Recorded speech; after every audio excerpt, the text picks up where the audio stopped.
Hello साथियों, भारतीय न्याय संहिता 2023 में हम पढ़ रहे हैं मानव शरीर पर प्रभाव डालने वाले अपराधों के विषय में। आज हम पढ़ेंगे ऑफर्ड यानी उपहति के बारे में। उपहति के विषय में हम पढ़ेंगे बीएनएस की धारा 114 जो कि आईपीसी की धारा 319 के समरूप है। किसके समरूप है? 319 के समरूप है। हर्ट उपहति यानी चोट। हर्ट उपहति चोट से तात्पर्य किसी व्यक्ति द्वारा दूसरे व्यक्ति को शारीरिक पीड़ा, रोग या अंग शिथिल कारित करने से है। किसी व्यक्ति द्वारा दूसरे व्यक्ति को शारीरिक पीड़ा, रोग या अंग शिथिल कारित करने से है। शारीरिक पीड़ा, रोग या अंग शिथिल को सम्मिलित करके इस धारा को पर्याप्त विस्तृत अर्थ दिया गया है। पीड़ा की अवधि महत्वपूर्ण नहीं है। इस धारा के लागू होने के लिए यह कदापि आवश्यक नहीं है कि चोट स्थायी प्रकृति की हो, परंतु यदि वह शरीर के लिए पीड़ादायक है या उसके परिणाम स्वरूप शरीर के किसी अंग में स्थायी या अस्थायी रूप से शिथिलता आ जाती है तो वह उपहति या चोट कहलाएगी। क्या कहलाएगी? उपहति या चोट कहलाएगी। इस प्रकार से बीएनएस के अनुसार उपहति के दो भागों में बांटा गया है, साधारण चोट और गंभीर चोट, सिंपल हार्ट इंजरी और ग्रीवियस हार्ट इंजरी। कितने प्रकार से बांटा गया है? दो प्रकार से, सिंपल और ग्रीवियस। सिंपल के अंतर्गत क्या क्या आ जाता है? जिससे कि चोट प्राय कम होती है, जिस चोट की स्थिति क्या रहती है? गंभीर नहीं होती है, सिंपल होती है। जैसे थप्पड़ मार देना, मुक्का मारना, नीचे पटक देना, बाल खींचना, धक्का मुक्की करना, लात मार देना, ठोकर मारना, लकड़ी से मारना, जूते चप्पल से मारना, हल्का बिस देना, ये क्या है? साधारण चोट के अंतर्गत आ जाते हैं। इस प्रकार से अगर मारपीट की जाती तो सिंपल हर्ट के अंतर्गत आ जाएगी। क्या माना जाएगा? साधारण चोट मानी जाएगी। लेकिन अगर इसी प्रकार से ज्यादा थप्पड़ मार दिए जिससे किसी की आंख फूट गई या नाक टूट गई तो वो ग्रीवियस में आ जाएगा। तो साथियों, साधारण चोट का मतलब क्या है? जिसमें चोट की स्थिति गंभीर ना हो।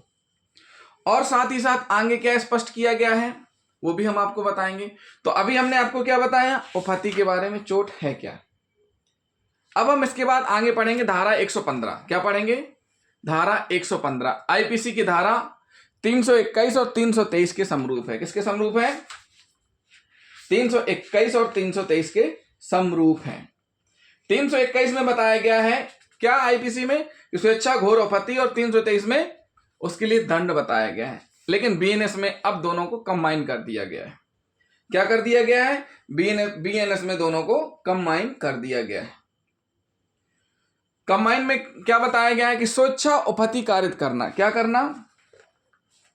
जो कोई किसी कार्य को इस आशय से करता है कि तद द्वारा किसी व्यक्ति को उपहति कारित करे। एक व्यक्ति चाहे महिला हो पुरुष हो, चाहे महिला हो या पुरुष हो, वो इस आशय से कार्य करता है जिससे किसी सामने वाले को हानि हो। इस ज्ञान के साथ करता है कि यह संभाव्य है कि वह तद द्वारा किसी व्यक्ति को उपहति कारित करेगा। उसको ज्ञान है कि इससे हानि होगी, इस आशय से करता है और तद द्वारा किसी व्यक्ति को उपहति कारित करता है। इसी प्रकार आशय और ज्ञान से स्वेच्छा किसी व्यक्ति को क्षति कारित करता है, चोट पहुंचाता है, तो वह स्वेच्छा उपहति कारित माना जाएगा। ये बीएनएस की धारा 115 के सब क्लोज 1 है। बीएनएस की धारा 115 का सब क्लोज 2 क्या बोल रहा है कि जो कोई धारा 122 यानी बीएनएस की धारा 122 का सब क्लोज 1 को छोड़ करके फिर इंजरी पहुंचाता है। 122 का 1 क्या कह रहा है कि जो कोई गंभीर और अचानक प्रकोपन पर स्वेच्छा उपहति कारित करता है, यदि ना तो उसका आशय उस व्यक्ति से भिन्न जिसने प्रकोपन दिया था किसी व्यक्ति को उपहति कारित करने का हो और ना ही अपने द्वारा ऐसे उपहति कारित किया जाना संभव जानता हो।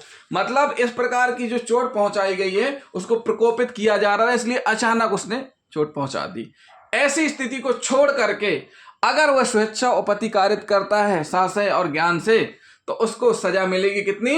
1 वर्ष तक का कारावास और 10,000 तक का जुर्माना। यह दोनों से दंडित किया जाएगा। क्या रहेगा? यह दोनों से दंडित किया जाएगा। तो साथियों, बीएनएस की धारा 114 में बताया गया है उपहति के बारे में, चोट के बारे में। चोट 2 प्रकार की होती है, सिंपल और ग्रीवियस। बीएनएस की धारा 115 में बताया गया है, जो कि आईपीसी की धारा 321, 323 के समरूप है, जो स्वेच्छा उपतिकारित करता है, उपतिकारित करने का आशय और ज्ञान रहता है, उसके अनुसार वह क्षति पहुंचाता है किसी दूसरी व्यक्ति को, चाहे महिला हो चाहे पुरुष हो। और साथ ही साथ बीएनएस की धारा 122 का सब क्लॉज 1 को छोड़ करके कि जो स्वेच्छा उपतिकारित की गई है यह प्रकोपन के द्वारा ना की गई हो, उस स्थिति को छोड़ करके अगर कोई स्वेच्छा उपतिकारित करता है तो उसको सजा कितनी मिलेगी? 1 वर्ष तक का कारावास, 10,000 तक का जुर्माना या दोनों से दंडनीय माना जाएगा। यानी कि अब स्वेच्छा उपतिकारित करने पर पहले आईपीसी की धारा 323 दर्ज होती थी, अब क्या लिखी जाएगी? बीएनएस की धारा 115 दंड के लिए। पहले दंड के लिए धारा क्या थी आईपीसी में? 323। अब क्या होगी? बीएनएस की धारा 115। तो जिन साथियों ने अभी तक हमारा चैनल सब्सक्राइब नहीं किया है, सबसे पहले हमारे चैनल को सब्सक्राइब कर लें और वीडियो को अधिक से अधिक शेयर करें। साथ ही साथ कमेंट भी करते जाएं, लाइक भी करते जाएं। थैंक यू दोस्तों।